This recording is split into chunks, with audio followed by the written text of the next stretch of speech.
next speaker is Andrew Whitelaw. Andrew is the Business Development Manager for Mercado.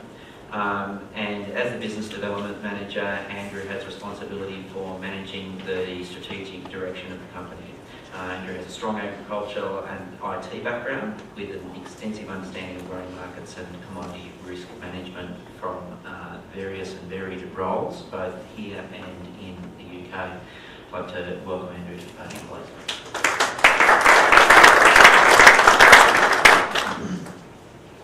Thanks very much for having me along today. It's a privilege to be speaking alongside such good speakers.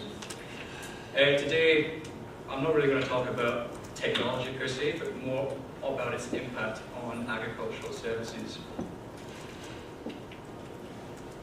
So today's aim, I want to give an overview of the past, present and future of agricultural services. Specifically, I'm going to be looking at two areas because agricultural services are so huge. We've only got 20 minutes. We'll also give our views on the challenges and, depending on your viewpoint, the opportunities facing the agricultural service industries and some of our concerns when it comes to digital IT agriculture. The first area we'll be looking at is information. I believe that we talk about the mining boom, we talk about the dining boom. I still think that overall, since the cavemen, information has always been the most important commodity, and I think it always will be. I couldn't find anyone to give a quote, so this might be a little bit arrogant. Secondly, the other area of agricultural services, which are extremely important, is payments.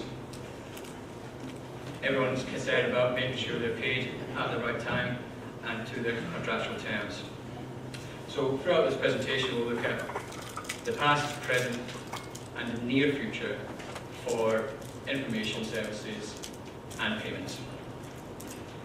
So in the past, we used to get information from our stock agents, from our buyers, from our grain merchants.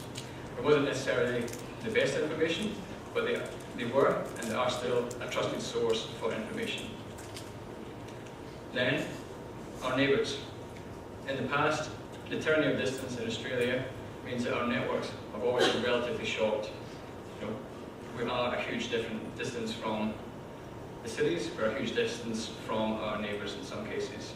So over the farm gate, there's been lots and lots of ideas, both good, and I'm sure there's been lots of bad ideas shared across the farm fence. And the newspaper. We used to get a lot of our information from the newspapers, and they still are a very valid source of information. But over time, readership numbers of physical newspapers are dropping. I think we've seen that with the redundancies in one number of news outlets. Payments. Checks. It wasn't that long ago that checks were the prominent form of payment method in Australian agriculture. Checks are fantastic. They're a great way of paying somebody if you're the buyer of the goods. The check, again, with the distances involved in Australia, it takes a certain amount of time to get that check to the farmer. The farmer's then got to travel into town and cash that check. So effectively, what it meant was your 15-day payment terms or your 30-day payment terms were suddenly expanded by 10, 15 or 20 days. So it's great for the buyers, but not particularly good for the sellers of the products. So going on to the present, social media is extremely important in today's world. We've seen it shape a number of events. When we look at things like the Arab Spring uprising, normally in these type of events in the Middle East, we wouldn't hear from them because they've closed down the news outlets. Social media has allowed people to communicate on a level which has never been seen before. And we even see that in the likes of things like entertainment and elections. A lot of data is collected on what people's opinions are through social media now. So in terms of getting a good outcome from a product, they'll be looking to see what is the response on social media. Peer reviews. Ian mentioned it before with Amazon. Amazon's a great example of peer review. In the past, if we were looking to buy a new header, a new tractor, or looking at new types of genetics for your sheep, we'd go out to the field day and we would talk to the sales rep, find out the information. We don't have to do that anymore.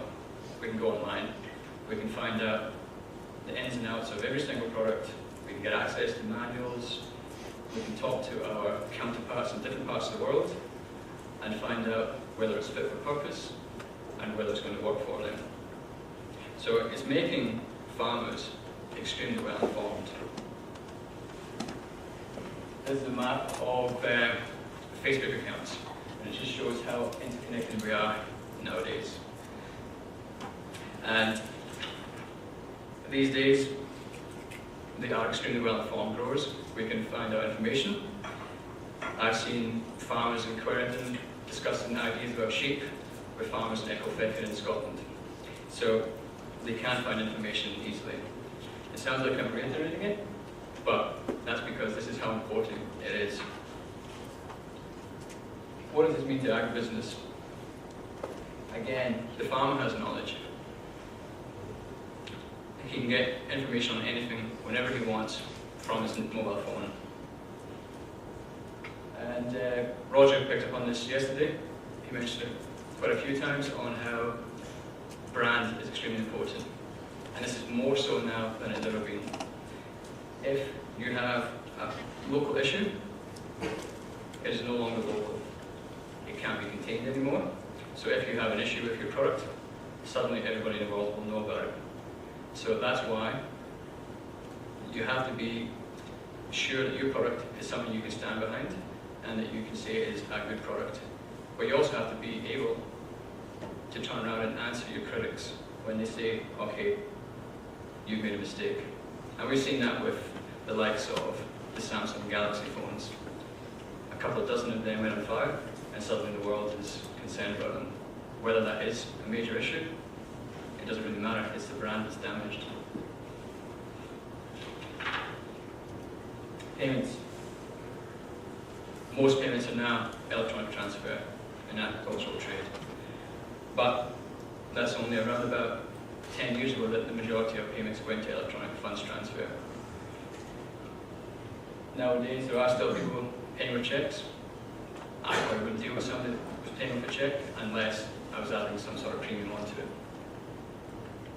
But what we have seen is, in terms of the technology, it's less so about the technology, it's more about we have a gradual reduction in those payment terms. So the grains industry, where my background is, we've seen from deregulation, we've gone from 30 days end of week to 5 days end of week. But we can improve that somewhat. So we talked about a little bit about what's been happening in the far past and the present, but what is happening with information payments in the future, in the near future? Big data. Big data seems to be a particularly confusing term. But big data is effectively just the use of very or extremely large data sets to work out patterns and trends with which to make better decisions. One of the interesting things about big data is the scale of it. At the moment, we use as a company, we have large data. We think we've got a huge amount of data, we've got terabytes and terabytes of data, but it's not big data, it's large data. In ag, I don't think we're at big data really anywhere in Australia. I think the closest examples are the likes of CBH on the West Coast with their logistics optimization, using data to work out the most efficient pathway to a port. We're not there, but we're very, very close. And as we see, there's plenty of new data collection sources out there, and once they're all assimilated into one data source, that's when we'll have big data. One of the interesting things about big data is that from a science point of view, we talk about correlation, not causation. In the future, we'll have so much data providing patterns for us to make decisions off of, but causation will no longer really be important because with having so much data, there's a tendency to not even know what has caused those patterns, but we'll have to have faith in the data for using that for decision-making processes. Nowcasting. Nowcasting is not really being used in agriculture, as far as I'm aware. We all know what forecasting is. We build up models, we build up trends to work out what we think is going to happen a day, a week, a month, a year, down the line. Nowcasting is the prediction of what is happening at the moment. Some examples of nowcasting, or I'll explain slightly better actually. Nowcasting is using things like social media trends, Google searches, in order to work out what people are thinking. So more qualitative than quantitative. The biggest example of nowcasting has been with Google. Google are able to use their people's search criteria to work out the spread of influenza in the United States quicker than the health boards. The way I think it can work in agriculture will be the same as any other retail. It's getting instantaneous opinions on products, on what people are thinking. So, for instance, in the beef industry, if we can get a view that people are interested in beef, we can then start marketing targeted to the audience that's out there. So it's an interesting one, and it's one that I think will take off in the next 3 to 4 years. Payments. I think everyone in the room's probably heard of blockchain. You'll probably be like me, you probably don't really understand what it is, because I've read a book on it and I've watched 12 videos on it, and I'm still confused on what it actually means.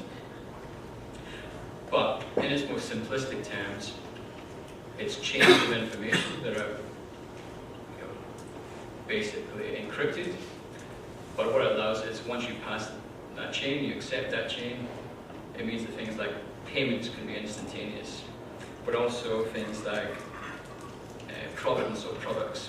So we're seeing experiments just now where in the past, shipping things like containers of cotton or whatever it is around the world requires you to get somebody to manually sign off something, a bill of lading at each port. With blockchain, we can instantaneously move products around the world without reducing paperwork drastically. We're also having a traceable supply chain. So if we're buying certified non-GM soybeans from Brazil, in the past we had to have a whole chain of paperwork. So for every truckload there was a paperwork pile this high.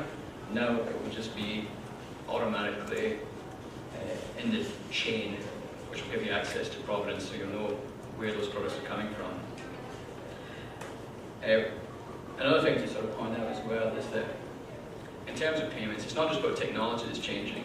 As we mentioned this morning with Richard's research into different sorts of debt methods, and these are changing as well, with the likes of fractional land investment or equity crowdfunding and peer-to-peer lending.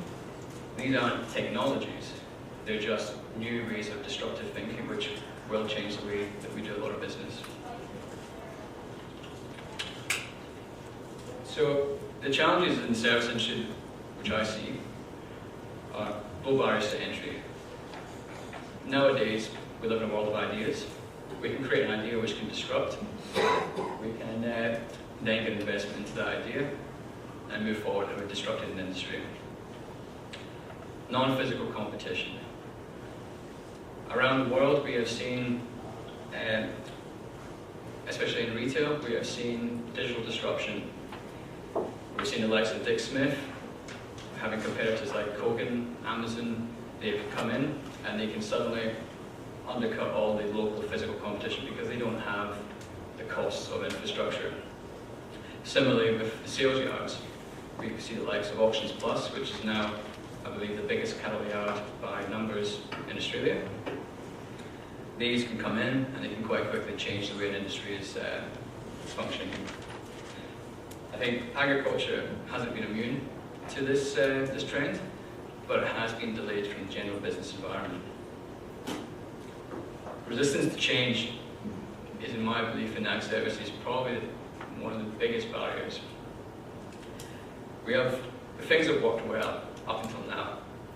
The way it's worked has worked, so why change it? We got a lot in the average, I'm not sure what the average age is of employees in ag services, but I'm sure it's higher than the average business world. A lot of them want to stick to what they know and what they've done for the last 20, 30, 40 years. But we can't just expel these people's views because they have a huge amount of experience and we have to pull them through. So what I think is, in order to avoid that resistance to change, we have to get these people involved, get them partnered in throughout the whole process so that employees come through and believe in the whole change which a company will have. So I've been a bit negative so far in terms of issues, but where there are issues, there are always opportunities. Knowledge and wisdom, I believe that in general, in the agricultural areas, people still want to be dealing with a human being. And Guy mentioned this earlier on about dealing with local businesses. I think people will still continue to want that. There will be a reduction in the number of services available from a service point of view. But where I think that is valuable is the companies which do survive and do stay in the rural areas will become extremely important because their unique selling point now is knowledge and wisdom. It's all very well having a transactional process where you buy a piece of equipment or you buy fertilizer. It's knowing, okay, this is the best time to buy the fertilizer. This is the right piece of equipment for your farm. So if we continue to go down a transactional model for services, you're just going to get beat by the next person who can offer their service for 50 cents less. It's important that we continue to build relationships. And I think it's important for the communities as well, because if we have relationships, we still have people in the community, we still have kids on the netball team, and kids come to school. So we've heard a lot about technology today. Richard put up an interesting chart of the investment in agricultural technology, or specifically towards IT, in the last 5 years, and it's gone through the roof. So should we be investing in agricultural technology? Some of these views won't be all that popular with a lot of the ag tech businesses, but I think at the moment there is agricultural technology is no different from any other commodity. It's serviced by supply and demand. At the moment, if we look at the agricultural technologies out there, we have a huge number of very similar products which are just a variation on a theme. We believe that some of them will be successful, but if you have 10, 20 different products which are very similar, only a couple of them are able to survive. So some people have said, is there a bubble in agricultural technology? I think potentially there are in some areas where the products are not novel, where they are just a variation on a particular theme. For instance, crop mapping software. There are a huge number of crop mapping softwares out there. But should we invest in agricultural technology? Yes, we definitely should. But what we should be is ensuring we use proper selection criteria in order to choose the right products to invest in. So I was going to put a few notes up on which type of businesses that we think that investment should be focused on.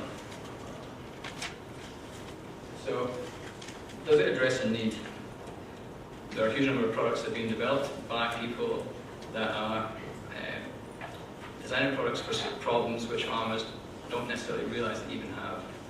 So, any product that addresses the need will increase efficiencies, increase productivity, and in the end, increase gross margins, is going to be far more successful. So, what we need to do is make sure that any ag technology is not just technology for technology's sake. A lot of the ideas have come out of the US in terms of from Silicon Valley, which haven't been in reality able to produce a huge amount of productivity gains. They are just technology for technology's sake. Which for me, I do like technology, but from a business point of view, you have to work out the profitability of each product. push versus pull, or push-pull versus pull. At the moment, there's a lot of products being pushed onto the farmer. What we need to make sure is that we involve the farmer, the same as if we involve our staff. If you continue to try and push something onto a farmer, you're going to get resistance. No one knows how to run a farm better than the farmer who's been running that farm for 2 or 3 decades or even generations. So I think it's important that agricultural technologies, they do involve farmers, either if it's through co-investment, involving them in focus groups, or even partnering up with businesses which have long experiences in the regional and rural space.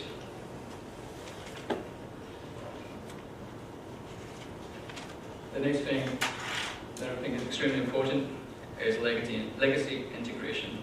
What we mean by legacy integration is we have agricultural technology is not new. Most farmers, especially in the grain space, already have lots of technology. They have yield mapping software, they have accounting systems. If you've invested that kind of money into these type of products, you want to make sure that the products that you're investing in terms of the new digital ag techs, links in with what you already have. The average farmer doesn't have technical skills in terms of IT and programming and whatnot. So if in the end they have a product which doesn't link with their systems, well, A, they're going to have to replace some of their physical systems, or they're going to lose data. And as I believe that information and data is going to be more and more important, we want to make sure that if we have 10 years of existing data, we have that availability in our new platforms that we take. So if they don't integrate, I don't believe they'll be as successful, because people, the value will not be there, and you'll be losing some of your investments that you've already made in the past. So that was my, let's say, pretty much the end of my points. Hope there's some food for thought in there. I've got one last sort of final thought. Just leave here. Blessed are the meek, for they will inherit the earth. But in reality, in the new world that we live in, it's blessed are the geek, for they have already inherited the earth. If you don't involve technology in your business, you won't be able to continue, and you won't be able to be as successful as you can be in the next 10,